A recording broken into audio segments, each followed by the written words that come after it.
आलूदगी हो रही है, लोगों से चला फिरा नहीं जा रहा है, बीमारियां तरह तरह की हो रही है। सुबह सुबह मदरसे जाना है लोगों ने, बच्चों ने स्कूल जाना है, उसके अंदर इतनी परेशानी हो रही है, गले ख़राब हो रहे हैं इसकी वजह से, ज़ुकाम हो रहे हैं, अलग अलग की बीमारियां हो रही हैं।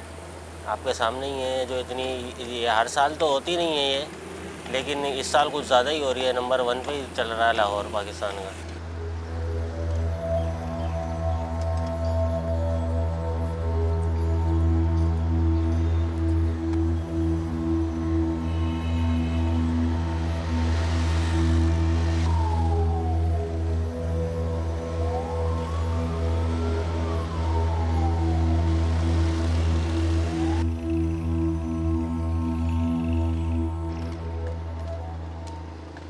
ये स्मोक की वजह से काफ़ी बीमारियां फैल रही हैं, बच्चे बीमार हो रहे हैं। तो ये हुकूमत ने बहुत अच्छा किया है। तो इंशाअल्लाह अल्लाह पाक बेहतर करे, बीमारियों से लोग बच जाएंगे।